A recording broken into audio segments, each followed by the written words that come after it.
Hello welcome to Eduport. എല്ലാ മക്കൾക്ക് എജു പോർട്ടിലേക്ക് സ്വാഗതം. മക്കളെ, ഇതൊരു ചെറിയ വീഡിയോ ഒന്നല്ല, ചെറിയ വീഡിയോ ആണ്, പക്ഷേ ചെറിയ കാര്യമല്ല ഇതിൽ ഒളിഞ്ഞു കിടപ്പുള്ളത്. നിങ്ങൾ തമ്പ് കണ്ട പോലെ തന്നെ കാര്യങ്ങളുടെ കിടപ്പ് കുറച്ച് അപകടമാണ് മക്കളെ. എന്ത് അപകടം എന്ന് പറഞ്ഞാൽ ഒന്നുമല്ല, നിങ്ങൾ വിചാരിച്ച പോലെ തന്നെ വലിയൊരു മാർക്ക് നമ്മൾ അങ്ങോട്ട് സ്കോർ ചെയ്യാൻ പോകണേ. ഒരുപാട് നമ്മൾ മാസങ്ങളോളം പഠിച്ചു. ഇനി അതെങ്ങനെ സാറേ ഈ എക്സാമിൻ്റെ മൂട്ടിൽ വെച്ചിട്ട് നമുക്ക് ഫുൾ അങ്ങോട്ട് തീർക്കാൻ പറ്റുക? ആ രൂപത്തിലുള്ളതാണ് നിങ്ങൾക്ക് ഇതിൽ തന്നിട്ടുള്ളത്. നോക്കാം, ഷുവർ ക്വസ്റ്റ്യൻസ് തന്നെയാണ്. സമ്പദ് വ്യവസ്ഥകളും സാമ്പത്തിക നയങ്ങളും എക്കണോമിക് സിസ്റ്റം ആൻഡ് പോളിസീസ് എന്നുള്ള ചാപ്റ്ററിലെ ഫസ്റ്റ് ക്വസ്റ്റ്യൻ നോക്കാം. Classification of economic system. മക്കളെ, ഇമ്പോർട്ടൻറ്റ് ക്വസ്റ്റ്യൻ ആണ്, വെരി വെരി ഇമ്പോർട്ടൻറ്റ് ക്വസ്റ്റ്യൻ ആണ്. എത്ര ക്വസ്റ്റ്യൻ പേപ്പർ ഉണ്ടെങ്കിലും നിങ്ങൾക്ക് ആനുവൽ എക്സാമിന് ഈ ക്വസ്റ്റ്യൻ ഇല്ലാതെ പോകില്ല. ഏതാണ് ക്വസ്റ്റ്യൻ മക്കളെ? Classification of economic system. സമ്പത്ത് വ്യവസ്ഥകളെ മൂന്നായിട്ട് തരംതിരിച്ചിരിക്കുന്നത് ഏതൊക്കെയായിരുന്നു? ഒന്ന് ക്യാപിറ്റലിസ്റ്റ് എക്കണോമി, മുതലാളിത്ത സമ്പത്ത് വ്യവസ്ഥ. രണ്ട് സോഷ്യലിസ്റ്റ് എക്കണോമി. മൂന്നാമത്തെ മിക്സ്ഡ് എക്കണോമി. ഇത് രണ്ടും കൂടി ചേർന്നതാണ് ഇതെന്ന് പറഞ്ഞാൽ മിക്സ്ഡ് എക്കണോമി അല്ലെങ്കിൽ മിശ്ര സമ്പത്ത് വ്യവസ്ഥ. മക്കളെ, പഠിക്കാതെ പോരുത്. ഇമ്പോർട്ടൻ്റ് എന്ന് വേണമെങ്കിൽ പറയാം അല്ലേ. ഏറ്റവും പ്രധാനപ്പെട്ട ഒരു സംഭവമാണ്. പ്രധാനികളിലും പ്രധാനം എന്ന് കേട്ടിട്ടില്ലേ, പ്രധാനപ്പെട്ടവർ എന്ന് കേട്ടില്ലേ, അതേപോലത്തെ ഒരു സാധനമാണ്. ഈ മൂന്നെണ്ണം ചാർട്ട് പോലെയാണ് നിങ്ങൾ ടെക്സ്റ്റ് ബുക്കിൽ കൊടുത്ത ABC എന്നൊക്കെ പറഞ്ഞിട്ടുണ്ടായിരിക്കും. Okay, next question. Write the features of capitalist, socialist and mixed economy.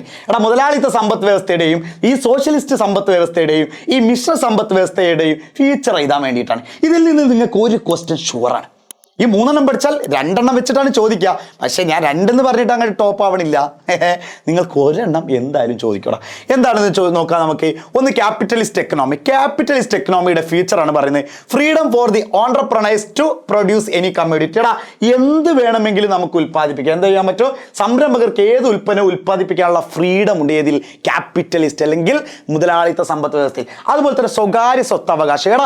ഈ ഒരു സ്ഥാപനം ഇത് ഗവൺമെന്റിന്റെ അല്ല. ക്യാപിറ്റലിസ്റ്റ് എക്കണോമി എന്ന് വെച്ച് കഴിഞ്ഞാൽ മുതലാളിത്ത സമ്പത്ത് വ്യവസ്ഥ. ഇതിനൊരു മുതലാളി ഉണ്ട്. ഇതിന്റെ മോട്ടീവ് എന്താണ്? പ്രോഫിറ്റ്, ലാഭമാണ്. കണ്ടോ, ലാഭം ലക്ഷ്യമാക്കിയുള്ള പ്രവർത്തനം. പ്രോഫിറ്റ് മോട്ടീവാണെന്ന് നമ്മൾ പറഞ്ഞിട്ടുണ്ടായിരുന്നു.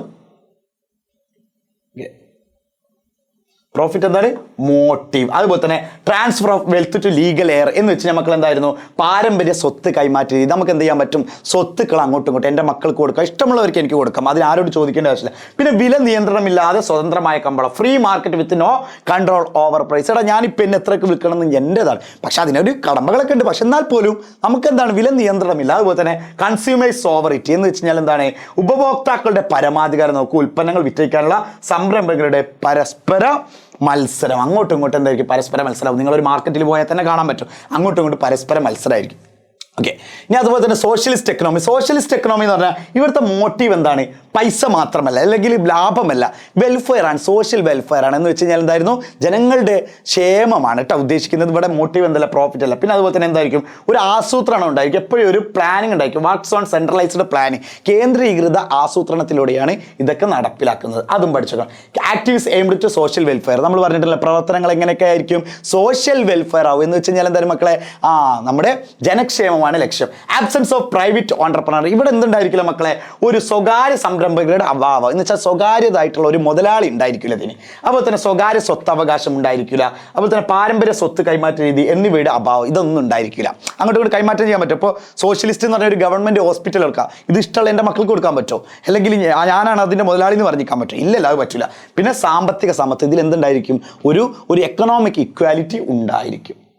ഓക്കെ, അതൊക്കെ നമ്മൾ പഠിച്ചു. ഇനി നമ്മൾ പഠിക്കാനുള്ള മിക്സ്ഡ് എക്കണോമി. മിക്സ്ഡ് എക്കണോമി എന്ന് പറഞ്ഞാൽ ഇന്ത്യ അഡോപ്റ്റ് ചെയ്യുന്നതാണ് മിക്സ്ഡ് എക്കണോമി. എന്ന് വെച്ചാൽ രണ്ടും കൂടി ചേർന്നതാണ്. ഇവിടെ പ്രോഫിറ്റ് ആണ് മോട്ടീവ്, പ്ലസ് എന്ത് കൂടിയുണ്ട്? സോഷ്യൽ വെൽഫെയറും കൂടിയാണ് നമ്മുടെ മിക്സ്ഡ് എക്കണോമി. ഇതൊക്കെ existence of both private and public sector. എന്ന് വെച്ചാൽ എന്താ? പൊതുമേഖലയും സ്വകാര്യ മേഖലയും നിലനിൽക്കുന്നുണ്ട്. ഇത് പൊതുമേഖലയുണ്ട്, സ്വകാര്യ മേഖലയുണ്ട്. ഇന്ത്യ നമ്മൾ പറഞ്ഞില്ല, അഡോപ്റ്റ് ചെയ്യുന്ന ഇന്ത്യ ഏതാണ്? മിക്സ്ഡ് എക്കണോമിയാണ്.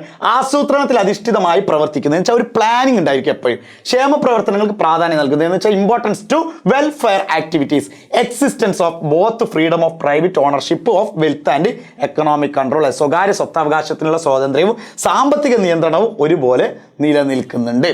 ഓക്കെ, അപ്പോൾ അതൊക്കെയാണ് ഈ കാര്യങ്ങൾ. ഇനി what are the changes implemented as part of liberalisation?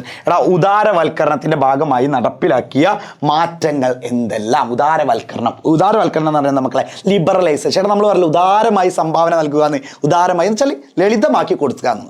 ലളിതമാക്കി കൊടുത്തു കുറേ കാര്യങ്ങൾ. എന്തൊക്കെ വന്നു? അതോടുകൂടി relaxation of relaxation of government control and influence over the economic activities. എടാ നമ്മുടെ രാജ്യത്തിന്റെ എക്കണോമിക് ആക്ടിവിറ്റീസ് അല്ലെങ്കിൽ സാമ്പത്തിക പ്രവർത്തനങ്ങളിൽ ഒരു റിലാക്സേഷൻ, ഗവൺമെന്റ് അങ്ങനെ ഇടപെടാൻ ഉള്ള കാര്യങ്ങളൊക്കെ ഒഴിവാക്കി റിലാക്സേഷൻ കൊടുത്തു. അതിന്റെ ഭാഗമായിട്ട് ഇന്ത്യ സ്റ്റാർട്ട് ചെയ്തപ്പോഴാണ് 1985 1985 നമ്മുടെ എന്തുണ്ടാക്കിയത്, ലിബറലൈസേഷൻ ഇന്ത്യയിൽ കൊണ്ടുവരുന്നത് കേട്ടോ. ലോകത്ത് മുഴുവൻ വന്നിട്ടുണ്ട്, പക്ഷേ ഇന്ത്യയിൽ കൊണ്ടുവരുന്നത് 1985. ഓക്കെ, ഇതിലെ changes as result of liberalisation എന്തായിരുന്നു? ഒരുപാട് മാറ്റങ്ങൾ ഉണ്ടായിരുന്നു. ഒന്ന്, relaxation of controlling setting up industries. വ്യവസായങ്ങളിലൊക്കെ എന്ത് ചെയ്തു? തുടങ്ങാനുള്ള നിയന്ത്രണങ്ങൾ ലഘൂകരിച്ചു. ഇറക്കുമതി ചുങ്കവും നികുതികളും എന്ന് വെച്ചാൽ ടാക്സുകൾ, ഇമ്പോർട്ട് ചെയ്യാനുള്ള ടാക്സുകളൊക്കെ കുറച്ചു. വിദേശ വിനിമയ ചട്ടങ്ങളിൽ മാറ്റം വരുത്തി എന്ന് വെച്ചാൽ reduction of import tariff and tax. Changes in foreign exchange rules. മക്കളെ പഴയ അങ്ങോട്ടും ഇങ്ങോട്ടൊക്കെ പല കാര്യങ്ങൾ എക്സ്ചേഞ്ച് എടുക്കും, അങ്ങനത്തെ റൂൾസുകളിലൊക്കെ മാറ്റം വരുത്തുക. Abolition of market control. അല്ലേ, എന്ത് വന്നു? കൂടുതൽ മേഖലകളിൽ കമ്പോള നിയന്ത്രണങ്ങൾ പിൻവലിച്ചു. കുറേ സംഭവങ്ങളൊക്കെ ഉണ്ടായിരുന്നു, അതൊക്കെ പിൻവലിച്ചു. ഇനി അടുത്താണ് ആഗോളവൽക്കരണത്തിന് അനുകൂലം പ്രതികൂലമായ വാദങ്ങൾ നിൽക്കുന്നു വിശദമാക്കുക. ഗ്ലോബലൈസേഷൻ. എന്താണ് മക്കളെ ഗ്ലോബലൈസേഷൻ എന്ന് പറയുന്നത്? എടാ, ഗ്ലോബലൈസേഷൻ ഇപ്പം നമ്മൾ അമേരിക്കയിൽ ഇരുന്ന് അല്ലെങ്കിൽ ഇന്ത്യയിൽ ഇരുന്നിട്ട് അമേരിക്കയുടെ കാര്യങ്ങൾ ചെയ്യാം. എങ്ങനെ? ഇന്റർനെറ്റ് വഴിയിട്ട്. അമേരിക്കയിൽ ഇരുന്നിട്ട് ഇന്ത്യൻ്റെ കാര്യങ്ങൾ ചെയ്യാം. ഇങ്ങനെ സാങ്കേതിക എക്സ്ചേഞ്ചുകളും അതുപോലെ തന്നെ ലേബറിൻ്റെ അങ്ങോട്ടും ഇങ്ങോട്ടുള്ള ട്രാൻസ്ഫറും ഇതൊക്കെയാണ് എന്തെന്ന് പറഞ്ഞത്? ആഗോളവൽക്കരണം എന്ന് പറയുന്നത്. അതിൻ്റെ ഭാഗമായിട്ട് എന്താ? Influx of capital increased world wide. എന്ത് വന്നു? ആഗോളതലത്തിൽ മൂലധന പ്രവാഹം ശക്തിപ്പെട്ടു എന്നൊക്കെ പറയും. നല്ല കാര്യങ്ങളൊക്കെ ഉണ്ടായിരുന്നു. അതുപോലെ തന്നെ മക്കളെ, as part of liberalisation the measures to remove the controls on foreign capital investment. മക്കളെ, വിദേശ മൂലധന നിക്ഷേപം നടത്തുന്നതിനുള്ള നിയന്ത്രണങ്ങൾ മാറ്റിയതോടെ കൂടുതൽ മൂലധന നിക്ഷേപം നടത്താൻ വിദേശ സംരംഭകർ എന്തായി? തയ്യാറായി. അങ്ങോട്ടും ഇങ്ങോട്ടും പണമായിട്ടും. എന്താണ് ഗ്ലോബലൈസേഷൻ? ആദ്യം പഠിക്കുക. പണമായിട്ടും അല്ലെങ്കിൽ ലേബറായിട്ടും അല്ലെങ്കിൽ ടെക്നോളജി ആയിട്ടും ഇതൊക്കെ അങ്ങോട്ടും ഇങ്ങോട്ടൊക്കെ കൈമാറ്റം ചെയ്യുന്നതാണ് ഗ്ലോബലൈസേഷൻ അല്ലെങ്കിൽ ആഗോളവൽക്കരണം കൊണ്ട് ഉദ്ദേശിക്കുന്നത്. ഓക്കെ, ഇനി അടുത്തൊരു ക്വസ്റ്റ്യൻ ആണ്. നിങ്ങൾ കമ്പ്യൂട്ടർ, ഇന്റർനെറ്റ്, മൊബൈൽ ഫോൺ എന്നീ രംഗങ്ങളിലുണ്ടായ വളർച്ച വാർത്താവിനിമയം എളുപ്പമാക്കി. ഇതൊക്കെ ഇതിന്റെ ഭാഗമായിട്ട് വന്നതാണ്? നമ്മുടെ ഗ്ലോബലൈസേഷന്റെ ഭാഗമായിട്ട് വന്ന.